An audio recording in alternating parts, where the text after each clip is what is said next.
Bien, empezamos el bloque 2 titulado El ser humano, o lo que es igual vamos a hablar de antropología, ¿no? Del estudio del ser humano, del anthropos, que se dice en griego.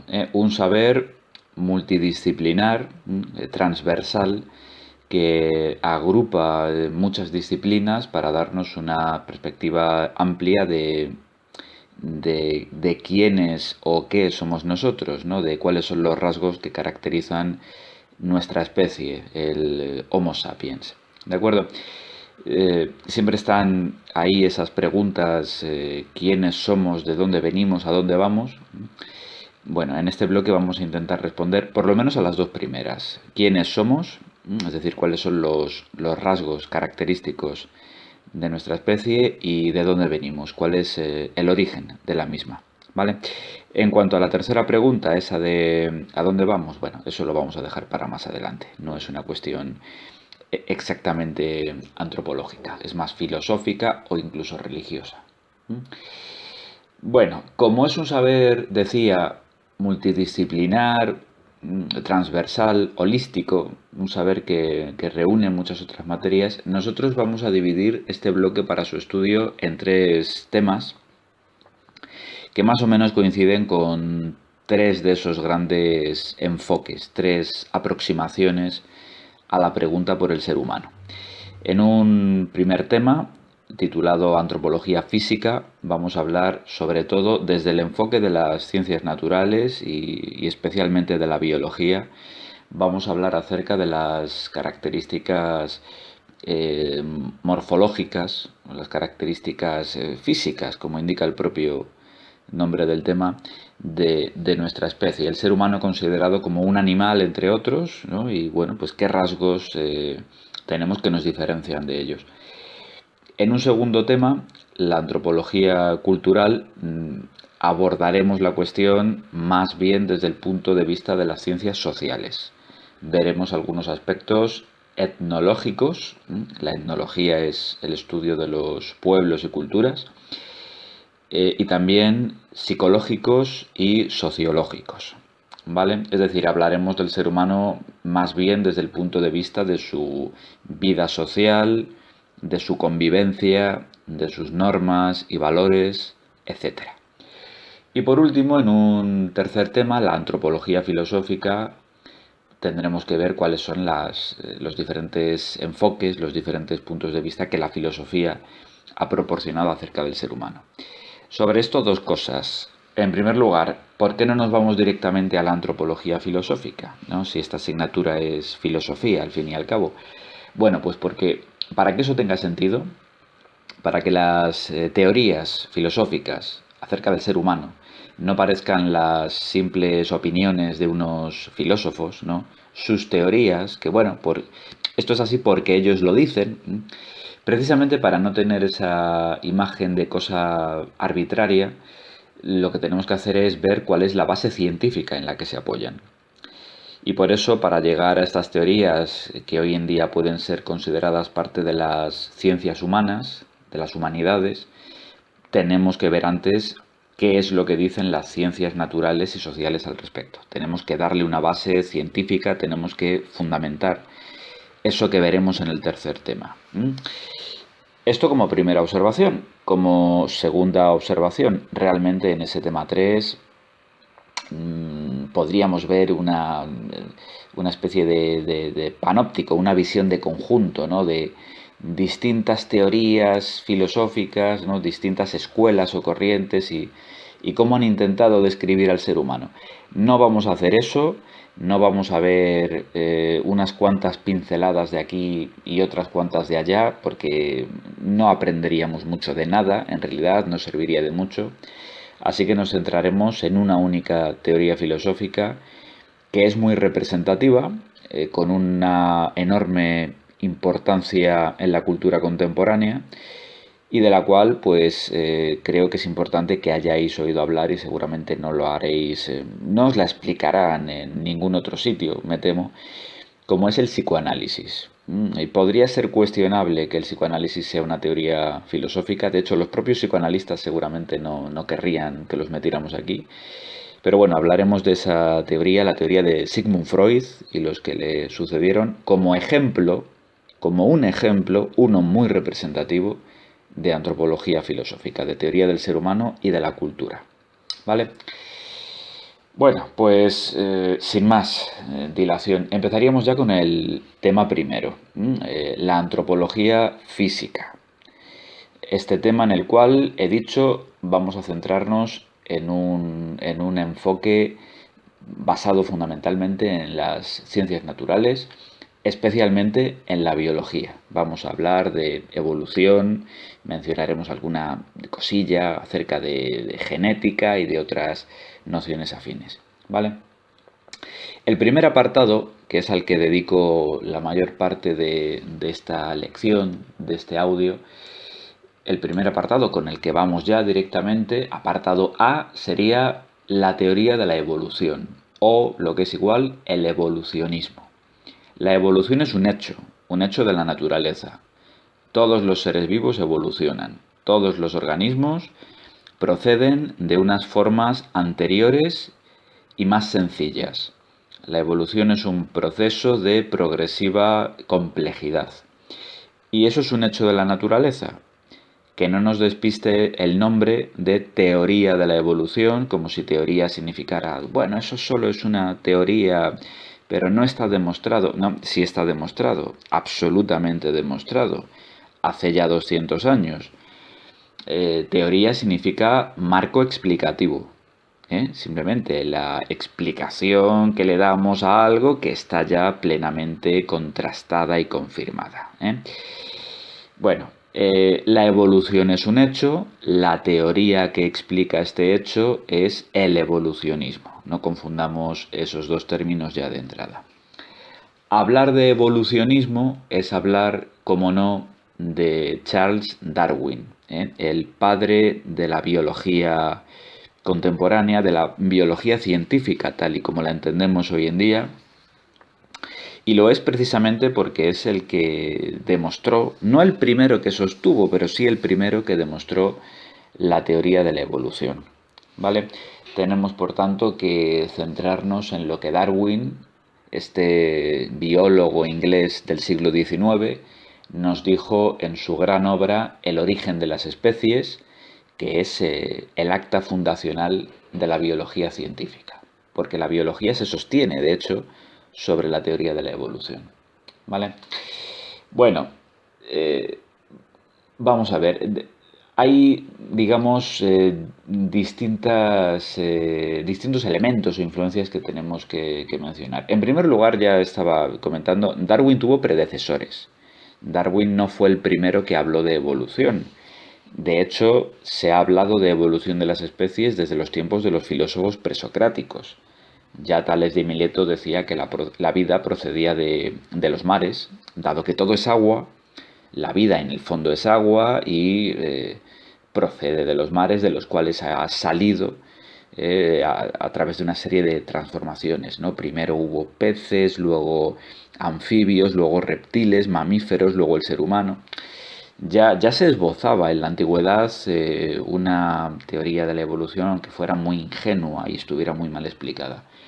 Y a lo largo de la historia, pues ha habido autores que han recuperado esta teoría, que, bueno, no ha tenido demasiado éxito históricamente, cuando no ha estado directamente prohibida y perseguida, pero ya en la edad moderna, perdón, pues tuvo sus partidarios y en tiempos de Darwin, poco antes de él, tuvo ya unos autores que intentaron hacerla valer. Lo que pasa es que sin éxito, nunca terminaron de demostrarla.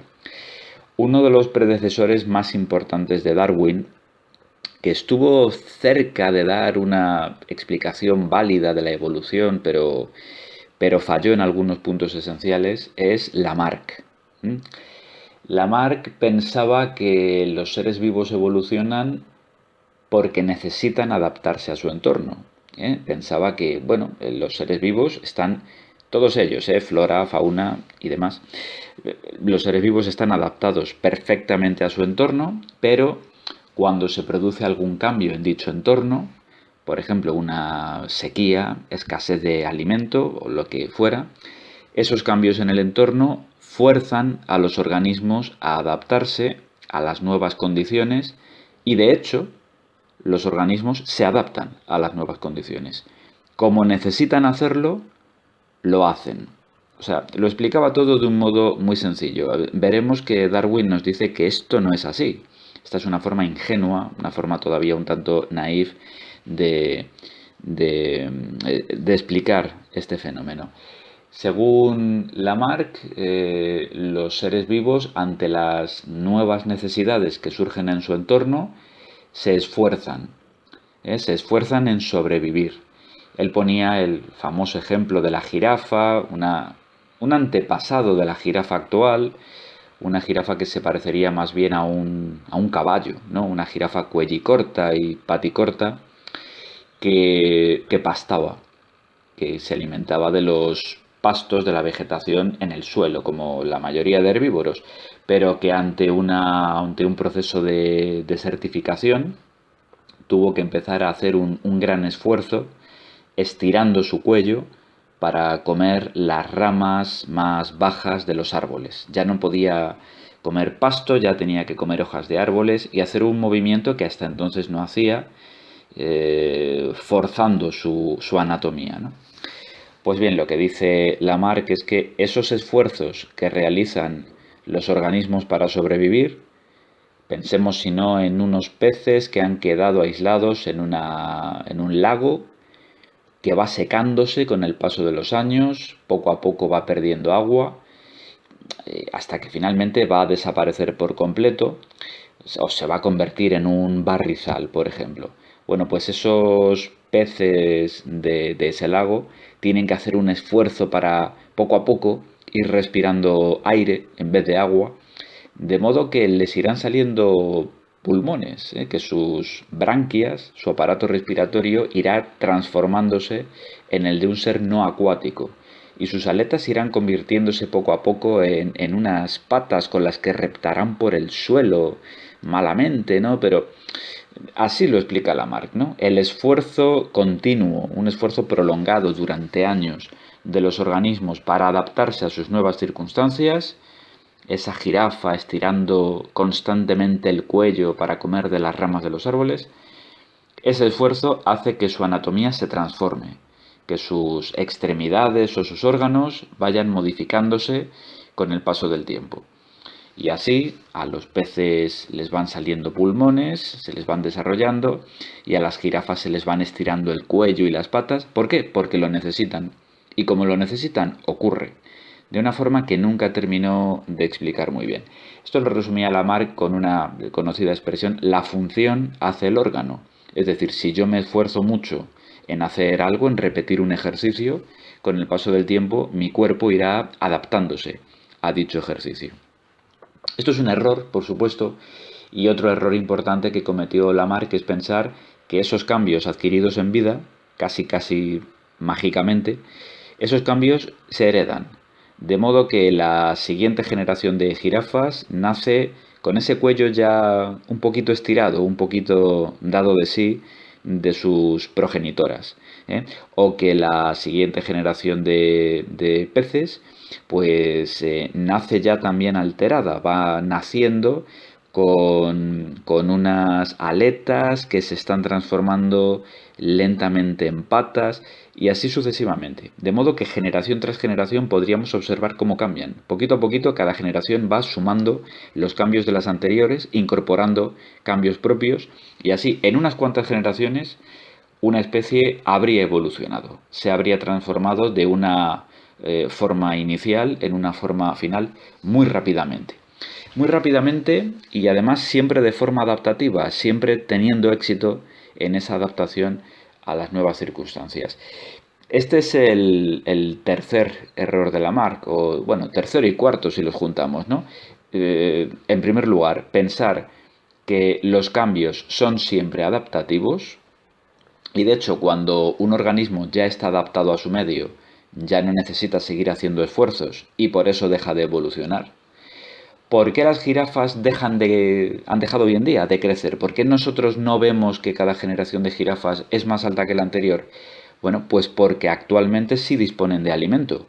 llegan a las copas de los árboles más altos y por tanto, como pueden comer, no tienen que esforzarse, han dejado de crecer. Tan sencillo como eso, ¿no? Detenida la necesidad, detenido el esfuerzo, detenido el proceso evolutivo.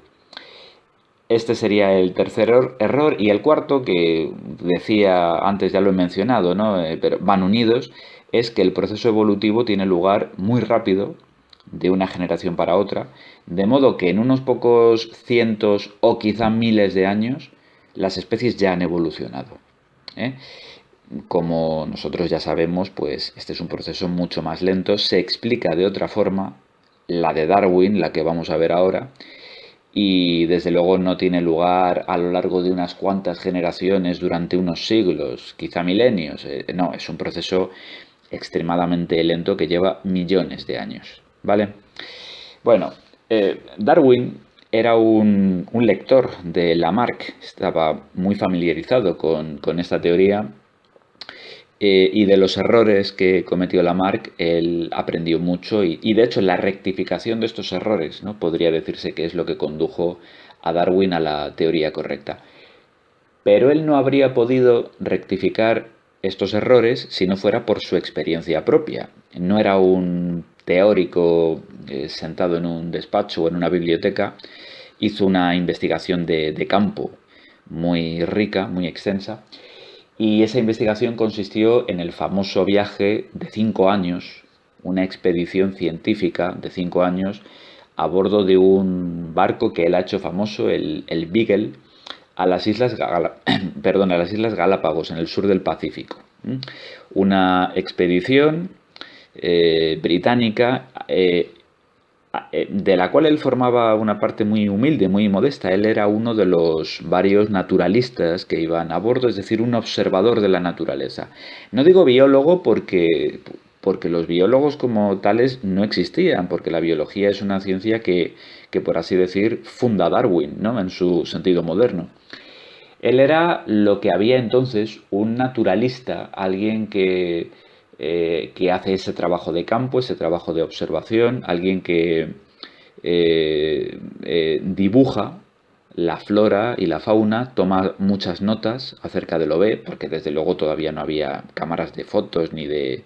Bueno, en realidad la fotografía ya existía, pero no se llevaban las cámaras al campo, desde luego no había grabación en vídeo ni ninguna de estas cosas.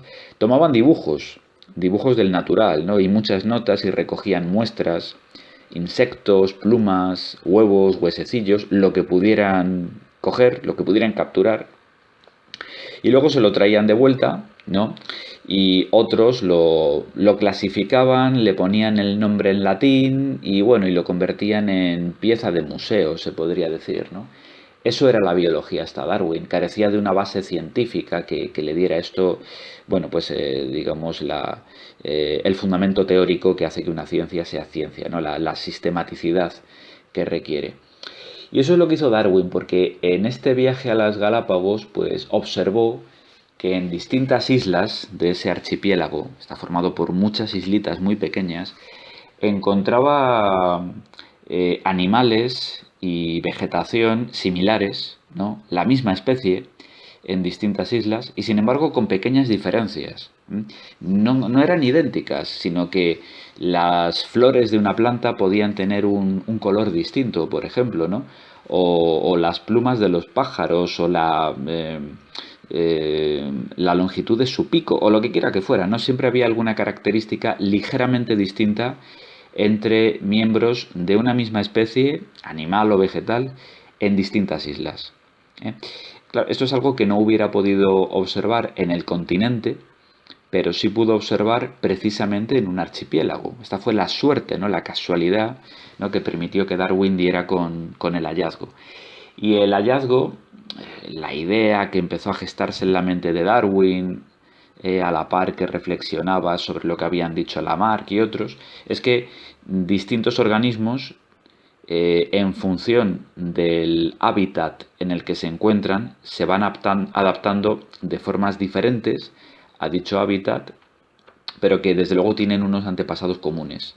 Han ido divergiendo, diversificándose en función de su entorno, pero partiendo siempre de una herencia común. Y es que se dan unas, decía Darwin, unas variaciones espontáneas que van ocurriendo en función de ese entorno en el que se encuentran los organismos y que les permiten adaptarse o no a dicho medio. Esas variaciones espontáneas es lo que nosotros hoy en día llamamos mutaciones, ¿vale? Darwin no las llamó así, pero realmente esa noción de la variación espontánea, a veces adaptativa y a veces no, que en cualquier caso se hereda, es lo que nosotros llamamos hoy en día mutación, y por tanto yo voy a seguir hablando de mutaciones a pesar de que no fuera el término de Darwin, ¿vale? Cuando Darwin regresa a Londres, después de los 5 años que duró esta expedición, se tira unos cuantos años más analizando todo el material que ha recogido, que es muchísimo, todas las notas que ha tomado, sus ilustraciones, y reflexionando, ¿no?, con los libros que tiene encima de la mesa, y poco a poco empieza a formarse en su mente la idea de la teoría de la evolución tal y como la entendemos hoy en día, o prácticamente como la entendemos hoy en día. Se dio la circunstancia de que tenía un competidor, Wallace, que él supo que estaba trabajando en una teoría bastante parecida. Perdón.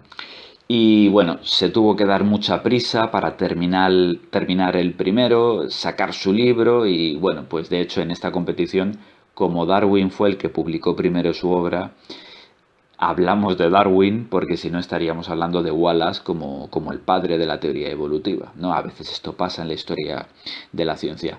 Darwin publica su obra, El origen de las especies, y como ya he dicho, pues bueno, a partir de ahí nace la biología científica en el sentido moderno de la expresión. ¿Cuáles son las dos ideas fundamentales? No vamos a profundizar más, esto es extensísimo y bastante complejo, y solo quiero que veamos las ideas que van a tener más adelante implicaciones filosóficas, las que nos interesa conocer para lo que tendremos que decir acerca del ser humano. La idea la primera de estas nociones fundamentales es que igual que existe una selección artificial, una selección llevada a cabo por el ser humano, por ejemplo en una granja en la que un criador escoge los individuos, por ejemplo, de un rebaño, o las ovejas o los caballos, por ejemplo, ¿no?, para realizar los cruces que más le interesa, que escoge, por ejemplo, unos determinados pura sangre porque tienen ciertas características que quiere potenciar y los cruza entre sí una y otra vez durante varias generaciones hasta que obtiene una determinada raza que tiene las características deseadas. Eso es lo que llamamos selección artificial, la selección llevada a cabo por el ser humano entre animales o vegetales, tradicionalmente. Una selección que venimos llevando a cabo, bueno, pues prácticamente se puede decir desde el Neolítico, desde que hay agricultura y vida sedentaria, el ser humano se dio cuenta de que puede cruzar deliberadamente determinados especímenes y de esta forma ir potenciando ciertos rasgos en los mismos.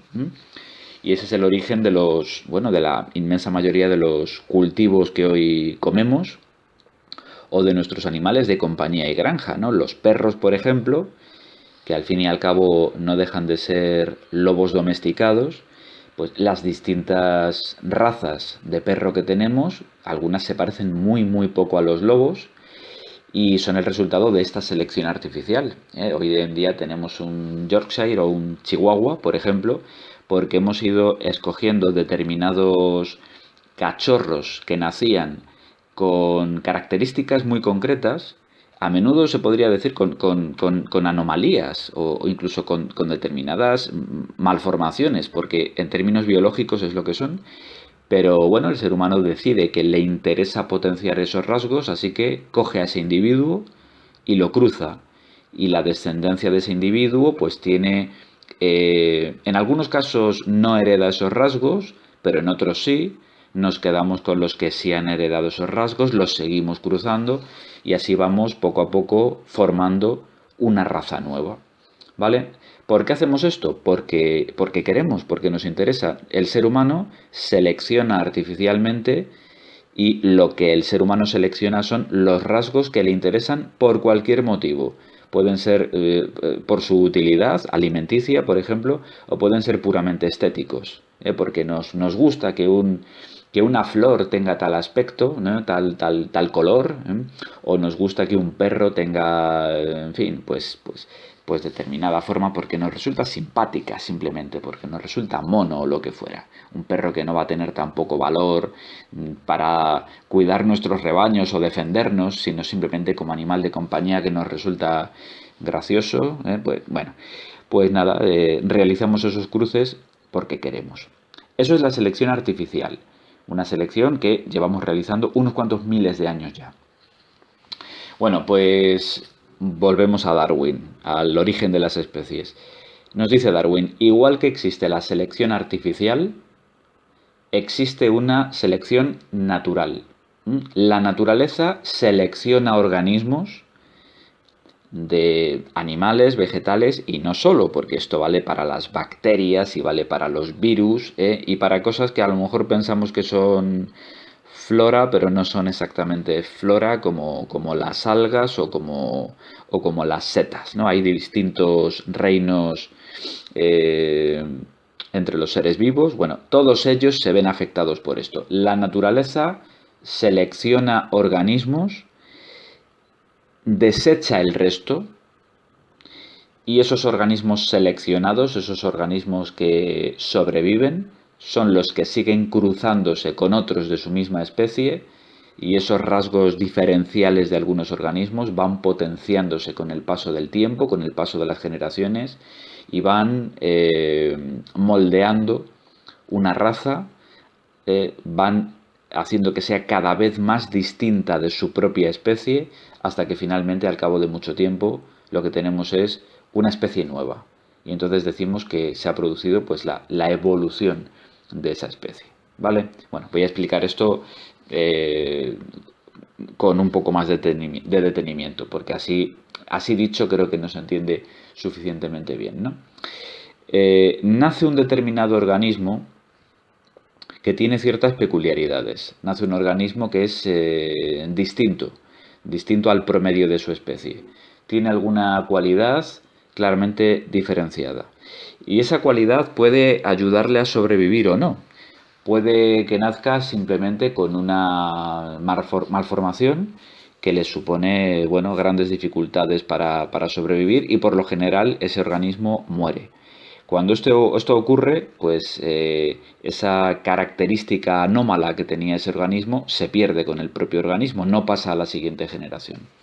Lo que pasa es que puede tener una característica singular que le ayude a sobrevivir. Por ejemplo, que en una época glaciar, con las temperaturas bajando y todo cubriéndose de nieve y hielo, como sabéis que ha ocurrido varias veces a lo largo de la historia de este planeta, pues nace un oso albino, por ejemplo, o un zorro o una liebre, ¿no? Como los hay en el Ártico.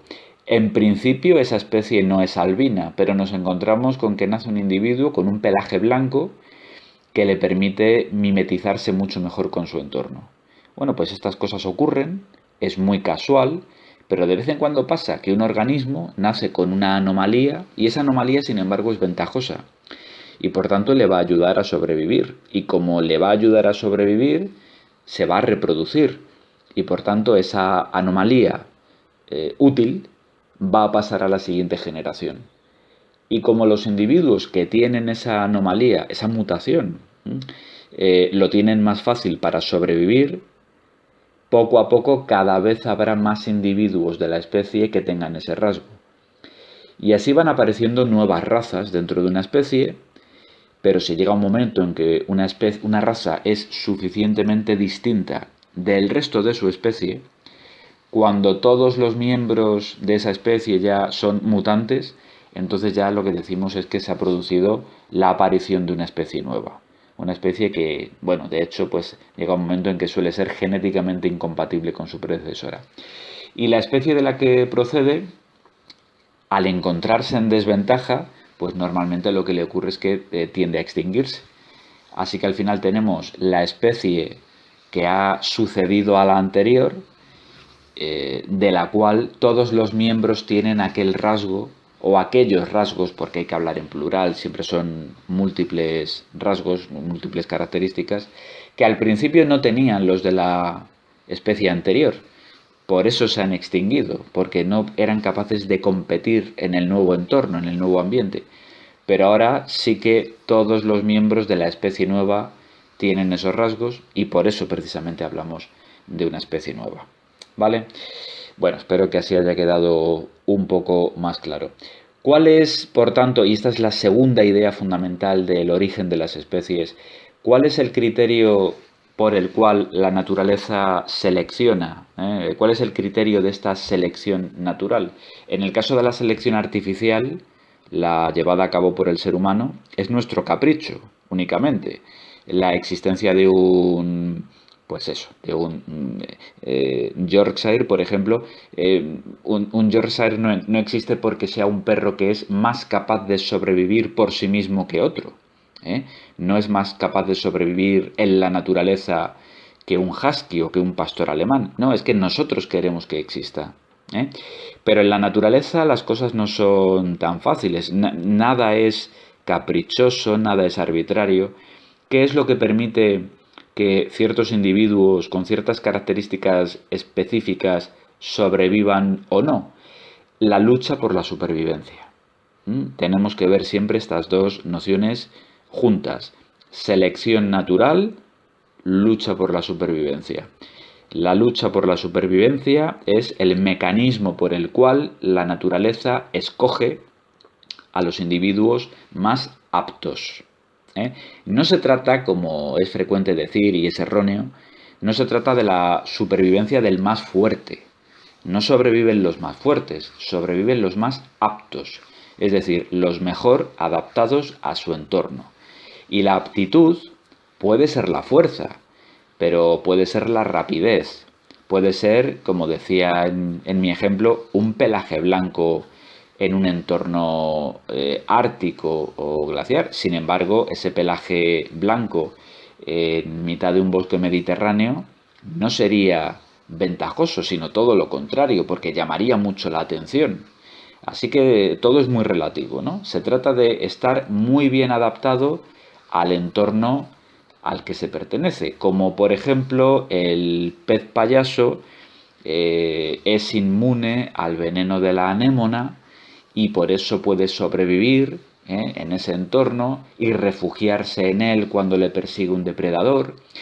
El pez payaso no es especialmente rápido, no es especialmente fuerte, tiene un color muy llamativo que podría delatarlo, pero bueno, es inmune a ese veneno y le ha venido bien. Bueno, pues sobrevive gracias a ello. Cada organismo, cada especie está muy adaptado, muy biológicamente especializado para sobrevivir en determinado entorno, en determinadas condiciones naturales, y eso es lo que la naturaleza criba, al fin y al cabo. Los aptos, los que se adaptan, son los que sobreviven y los que no perecen. ¿Vale? Aclaración a propósito de todo lo que estoy diciendo.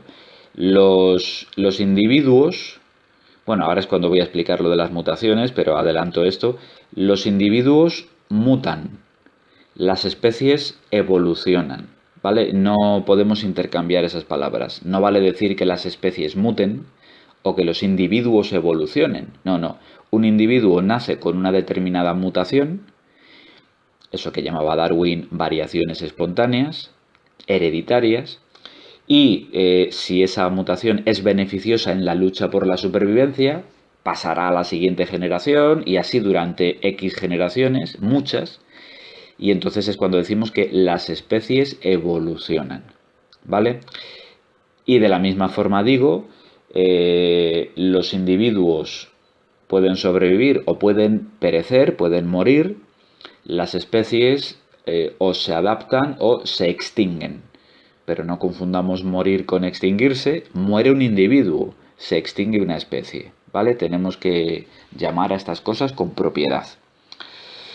Bueno, pues ya hemos visto estas dos nociones fundamentales, selección natural y su mecanismo de aplicación, por así decirlo, la lucha por la supervivencia.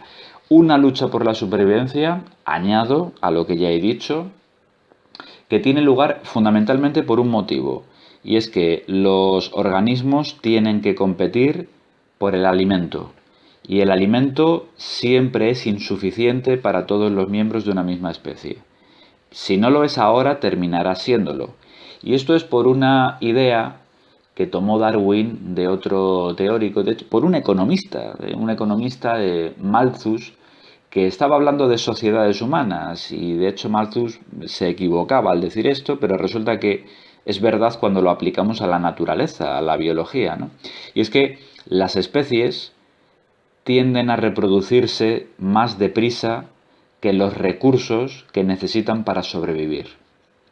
O sea que las especies se reproducen más rápido que el alimento necesario, lo cual quiere decir que siempre van a sobrar individuos de una especie, y esos individuos que sobran son los menos aptos en la lucha por la supervivencia, ¿vale? Es importante esto, bastante importante. La lucha por la supervivencia es una competición indirecta por los recursos. No es que los miembros de una especie se peleen entre sí y el que gana come, no, sino que cada uno por su lado está intentando procurarse el alimento, unos lo consiguen, otros no. Los primeros sobreviven un día más y los segundos son los que perecen. La especie será la heredera de los que sobrevivieron, con sus características diferenciales, ¿vale? Por tanto, la lucha por la supervivencia, importante, es una competición indirecta entre los miembros de una misma especie. No compite el zorro con la liebre, no, el zorro se come a la liebre. La lucha por la supervivencia es la que se da entre dos zorros, por ver cuál es el que se come a la liebre. O entre dos liebres, para ver cuál es la que huye, la que escapa del zorro. Y puede ser la más rápida, puede ser la que mejor se mimetiza con el entorno, puede ser la que tiene unas glándulas que producen menos olor, lo que quiera que fuera. Siempre habrá algún individuo que tiene un rasgo más óptimo a la hora de sobrevivir. Ese es el que sobrevive, ese es el que se reproduce, y esas características suyas distintas a otros de la misma especie son las que van pasando a la siguiente generación. ¿Vale? Bueno, hasta aquí tenemos ya las piezas fundamentales que armó Darwin. Lo que pasa es que aquí falta una cosa muy importante que Darwin señaló, pero nunca fue capaz de explicar. Esto lo hará la biología posterior, y aquí tendríamos que hablar de otro gran nombre de la ciencia, otro de los grandes autores que han contribuido a lo que hoy entendemos como biología, que fue Mendel, el padre de la genética. En esto no me voy a extender en absoluto, voy a ir directamente a la idea fundamental porque, bueno, no es el tema del que quiero hablar y esto se alarga mucho, ¿no? Pero bueno, los descubrimientos de Mendel, de este monje que experimentaba cruzando guisantes en su huerto y empezó a fijarse en unas características hereditarias de los mismos y en las probabilidades de que esas características, el color, por ejemplo, verdes o amarillos, las probabilidades de que pasaran a la siguiente generación y que observaba que esas probabilidades se repetían una y otra vez, de modo que halló unas leyes de la herencia. Bueno, lo que nos interesa saber de la genética, esto que le falta a la teoría de la evolución de Darwin, es lo siguiente. Lo que llamaba Darwin variaciones espontáneas es esto que nosotros llamamos mutaciones. ¿Qué es una mutación? Una mutación es la alteración que se produce en un organismo durante su fase de reproducción y que significa una anomalía con respecto a su especie. Ese individuo es un mutante, es decir, que es un individuo que tiene algún rasgo distinto a todos los demás, distinto a sus progenitores. Las mutaciones ocurren durante la reproducción. ¿Y dónde? ¿Dónde ocurre la mutación? Ocurre a nivel celular. Ya sabéis que los organismos, bueno, si son unicelulares, pues ya está, simplemente constan de una célula, pero los organismos, como es nuestro caso, pluricelulares, constan de millones de células, miles de millones, que trabajan coordinadamente. En cada una de nuestras células encontramos un núcleo celular que contiene los cromosomas. Los cromosomas organizados por pares, en el caso de los seres de reproducción sexual, el cromosoma heredado del padre y el cromosoma heredado de la madre, que durante la reproducción celular se desdoblan, se cruzan, se produce la mitosis celular, la reproducción de esa célula, y a continuación vuelven a enroscarse y se quedan como estaban.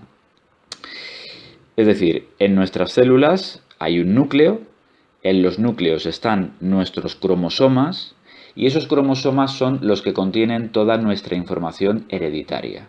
Todas nuestras características heredadas de padres y madres y así durante todas las generaciones que nos preceden, por así decirlo, los discos duros biológicos donde se guarda esta información son los cromosomas y tienen una capacidad de guardar información tremenda, mayor que la de nuestros ordenadores, porque bueno, en forma de combinaciones de distintas proteínas, en un código que no es binario como el lenguaje de los ordenadores, sino cuaternario, bueno, pues la capacidad de almacenaje de datos en una extensión tan diminuta, tan pequeña como lo son los cromosomas en cada uno de nuestros núcleos celulares, contienen cantidades ingentes de información. Lo que nosotros somos está codificado ahí, está codificado en nuestros genes, lo que hemos heredado de nuestros progenitores, ¿de acuerdo? Un gen, ya que he mencionado la palabra, un gen es un segmento de un cromosoma. La parte de un cromosoma, de esas cadenas de información, donde está registrado un determinado rasgo, por ejemplo, tener el pelo moreno, bueno, pues ese fragmento de cromosoma del que depende tener el pelo moreno es lo que llamamos un gen, ¿vale?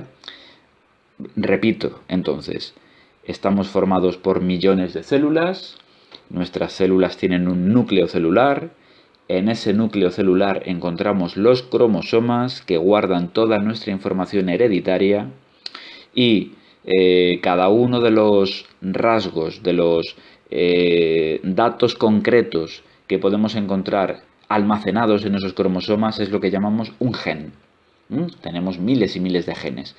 Bueno, pues, ¿qué es una mutación? Una alteración en un gen.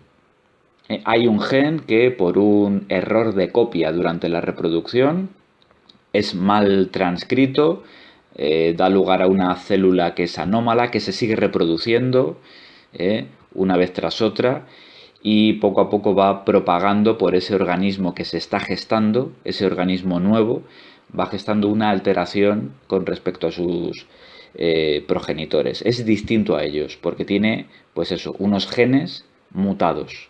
Por tanto, el individuo es un mutante. Una mutación es un fallo, es un error producido durante la reproducción. No tendría que haber ocurrido. Es casual, pero el caso es que ha ocurrido. Y como ha ocurrido, nace un organismo anómalo. ¿Y cómo suelen ser los organismos anómalos, los organismos con anomalías, raros, extravagantes, divergentes con respecto a su especie? ¿Cómo suelen ser desde el punto de vista de la lucha por la supervivencia? Pues suelen ser menos capaces de luchar para sobrevivir. La mayoría de las mutaciones, que son errores, son catastróficas y conducen a la muerte normalmente muy temprana de ese organismo. Un organismo que nace con una mutación que le da una desventaja en la lucha por la supervivencia muere muy rápido. Y por tanto, ¿qué ocurre con la mutación? Que desaparece con él. La naturaleza ha cometido un error, pero lo rectifica inmediatamente con el filtro, con la criba de la lucha por la supervivencia. Este es el primer caso. Mutación desfavorable en la lucha por la supervivencia, desaparece rápido. Luego no tiene nada que ver con la evolución, ni con la extinción de las especies. No se extinguen por eso. Simplemente hay un organismo mutante y, bueno, desaparece y con él su mutación. ¿Qué es lo que pasa cuando esa mutación, desde el punto de vista de la lucha por la supervivencia, es neutra? Es decir, no te da ni ventajas ni inconvenientes, sino que simplemente, bueno, pues tienes una determinada característica curiosa con respecto a tu especie que no es ni ventajosa ni desventajosa. Bueno, pues el organismo sobrevive y sus herederos, pues en determinado porcentaje, tendrán esa característica también, que va pasando a la especie poco a poco, pero no termina sustituyendo tampoco una especie por otra. Explica únicamente la diversidad dentro de esa especie. Son, por tanto, las que explican la mayor parte de la biodiversidad. El hecho, por ejemplo, de que haya seres humanos que son morenos o tienen el pelo castaño o rubio o pelirrojo. Bueno, pues no es ni una ventaja en la lucha por la supervivencia ni una desventaja. Así que bueno, pues no depende de ello la vida o la muerte y no depende de ello que te reproduzcas más o menos. Así que bueno, siempre habrá un porcentaje de seres humanos que tengan el pelo de ese color y no varía mucho con el paso del tiempo.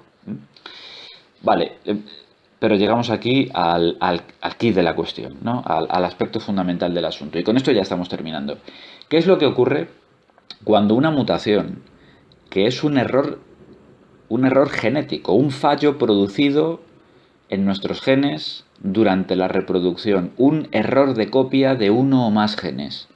¿Qué ocurre cuando ese fallo, azaroso, casual, resulta que nos da una ventaja en la lucha por la supervivencia? Porque nacemos albinos, pero no en cualquier momento ni lugar, no, nacemos albinos precisamente en un entorno ártico, lo cual nos permite camuflarnos mejor y por tanto huir mejor de las amenazas o ser un depredador más eficiente. ¿Qué es lo que ocurre con estas mutaciones beneficiosas en la lucha por la supervivencia?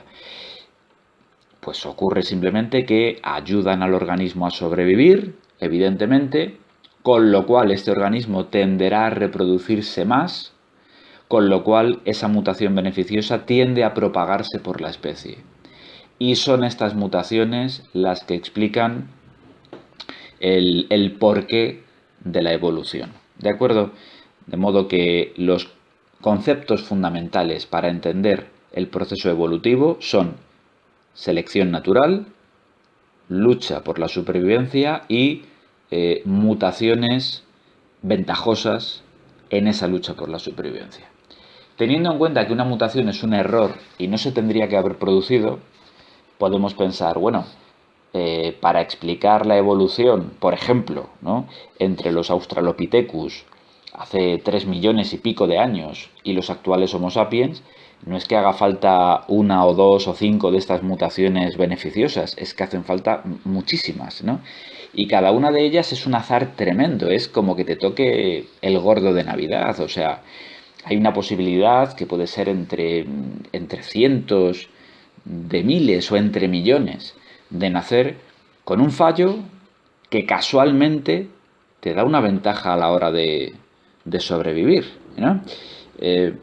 Si encima se tienen que dar muchos, las casualidades, ¿no?, la posibilidad de que algo así ocurra, parecen remotas. Y podríamos decir, bueno, eso es imposible, ¿no? La vida no puede deberse al azar.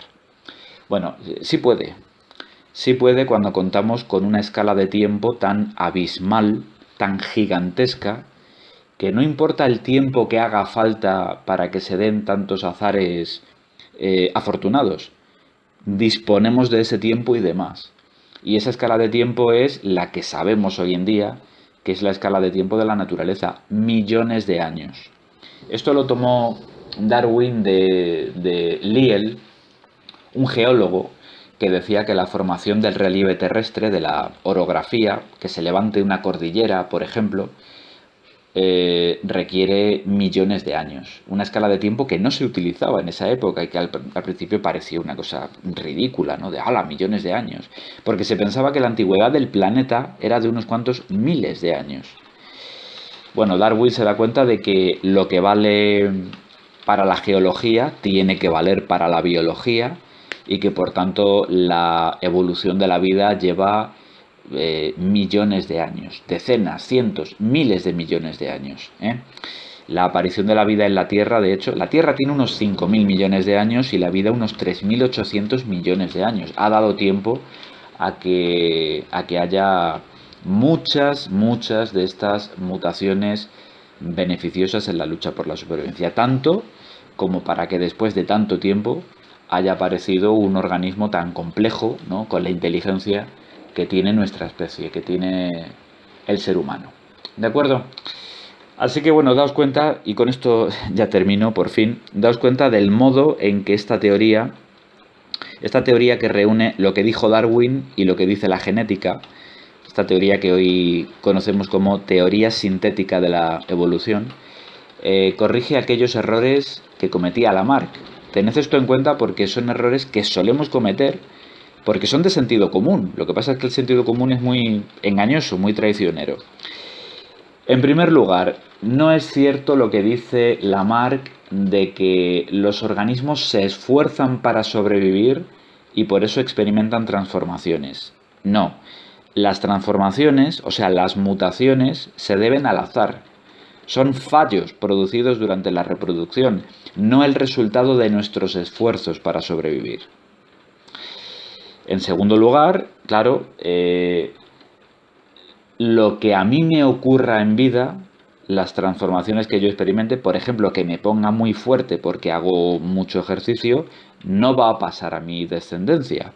Lo que pasa a la descendencia son estos cambios producidos a nivel genético. Solo estos, en caso de que yo haya sobrevivido. Tengo que ser un individuo que ha sufrido una mutación, tengo que ser un mutante, pero un mutante que ha sido capaz de sobrevivir. Algo bastante improbable. Y solo en ese caso mi mutación pasará a la siguiente generación. Y con esto ya tenemos prácticamente el tercer y el cuarto error de Lamarck.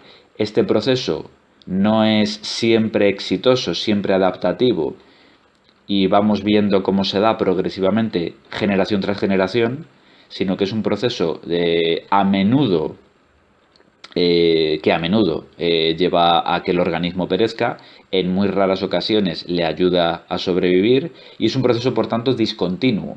No todas las generaciones experimentan una mutación exitosa, ni muchísimo menos, sino que se van dando a lo largo de enormes escalas de tiempo. Y bueno, pues ese era el cuarto error. ¿Cuál es esa escala de tiempo? No son cientos o miles de años, no es una cosa que podamos observar a simple vista, sino que lleva millones de años. Ahora mismo, todos los seres vivos, todas las especies que hay en este planeta están evolucionando. Probablemente nosotros también lo estemos haciendo, pero el proceso es tan increíblemente lento que no lo podemos observar. La historia de la humanidad, estos últimos miles de años, desde que surgieron las primeras civilizaciones, la vida sedentaria, la escritura, los primeros imperios, son unos pocos miles de años y para nosotros es un tiempo, en fin, enorme, absolutamente enorme, ¿no? Bueno, pues no es nada comparado con el tiempo que lleva la evolución, que no son miles, que son millones de años, hay que sumarle 3 o 4 o 5 ceros a ese tiempo. De modo bueno, que la evolución se puede entender perfectamente de esta forma, ¿no? Hacía antes esta comparación. Una mutación beneficiosa en la lucha por la supervivencia es como que te toque el gordo de la lotería. Bueno, la cuestión es que si juegas todos los años el mismo número en el sorteo de Navidad, si tienes tiempo suficiente, tarde o temprano te tiene que tocar. De hecho, si hay 100.000 números en el bombo y juegas 100.000 años, al final, estadísticamente, te tendría que tocar. Y claro, en la naturaleza disponemos de ese tiempo, disponemos de 100.000 años, y de 1 millón de años y de 10 millones de años. Así que las mutaciones beneficiosas se van sucediendo y por tanto las especies muy lentamente van evolucionando. ¿De acuerdo? Bueno, hasta aquí hemos hablado de la evolución en general y en una próxima lección nos centraremos en la evolución de la especie humana en particular. ¿De acuerdo? Hablaremos de la antropogénesis, pero eso ya será otro día. Aquí ya tenemos bastante.